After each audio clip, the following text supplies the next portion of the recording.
میاں نواز شریف کو نااہل کرنے کی کہانی۔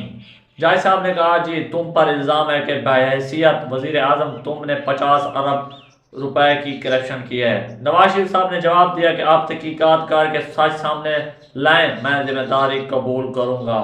ایک ماہ گزر جانے کے بعد پھر جج صاحب نے کہا جی تم پر الزام ہے کہ تم نے ملک کی سرمایہ لوٹ کر پاناما میں آف شور کمپنیاں بنائی ہوئی ہیں۔ جس کے بعد نواز شریف صاحب نے کہا جناب اگر یہ الزام ثابت ہو جائے تو میں سزا کے لیے تیار ہوں۔ جس کے بعد 2 ماہ بعد جج صاحب نے کہا جی تم پر الزام لگایا گیا ہے کہ تم نے منی لانڈرنگ کے ذریعے مال بنا کر لندن میں 4 فلیٹس خریدے ہیں۔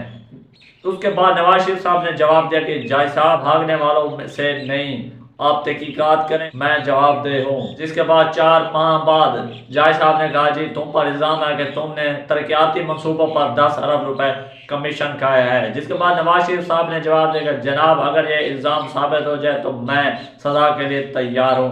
7 ماہ بعد جج صاحب نے کہا جی تم پر الزام ہے کہ 2007 میں تم سعودی عرب میں اپنے بیٹے کی 10,000 پر ملازمت کرتے تھے۔ جس کے بعد نواز شریف صاحب نے کہا جی جناب یہ درست ہے اور میں نے اپنے آزاد نامزدگی میں اقامے کی کاپی لفٹ کی ہے۔ اس کے بعد جج صاحب نے کہا جی تم 20 مہینے کمپنی میں ملازمت کرتے رہے لیکن 2 لاکھ تم نے اپنے سرمایوں میں شو نہیں کیا۔ جس کے بعد نواز شریف صاحب نے کہا جی جناب میں نے اپنے بیٹے سے تنخواہ لی ہی نہیں۔ جس کے بعد جج صاحب نے کہا جی لیکن تم اس 2 لاکھ کے مالک تو تھے، نہ تم نے الیکشن کمیشن کو فراہم کی گئی معلومات میں جھوٹ بولا ہے، لہذا تم صادق و امین نہیں ہو، لہذا یہ عدالت آپ کو تاحیات نااہل کرتی ہے۔ یہ ہے میاں محمد نواز شریف کو نااہل قرار دیا جانے کی کہانی۔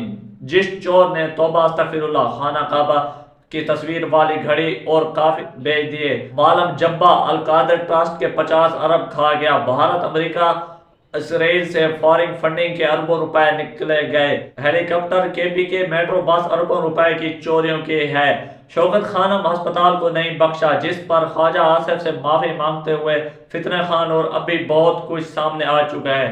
وہ حاجی ثناء اللہ نوجوان نسل کو اپنے جھوٹ اور بد اخلاقی سے گمراہ کیا، ناچ گانا ڈانس بھنگڑے پر لگا کر ہنستے بستے ملک پاکستان کو تباہ کی طرف لے گیا، یہودیوں سے مل کر ملکی اداروں کو بدنام کرنے میں کوئی کسر نہ چھوڑی، پاک چین دوستی کو خراب کیا، کوئی اسلامی ملک بھی ہمارے ساتھ دینے کو تیار نہیں تھا، یہودیوں کو خوش کرنے کے لیے کمیشن کا سودا کیا، علماء کرام کو بدنام کرنے کی کوئی کسر نہ چھوڑ، جو ٹکر کے لوگ بنتے تھے اب کہاں گئے، کوئی ایک تو ساتھ ہوتا، جو چھوڑ گئے سب ان سے فتنے کو چھوٹا اور مکار کا خطاب دیا۔ یہ بھی یاد رہے کہ فتنہ خان پاکستان کی تاریخ میں دوبارہ اپنی گندی سیاست کی وجہ سے نہیں آ سکتا اور نہ کوئی اسے آنے دے گا۔ انشاءاللہ ملتے ہیں نیکسٹ ویلوگ میں۔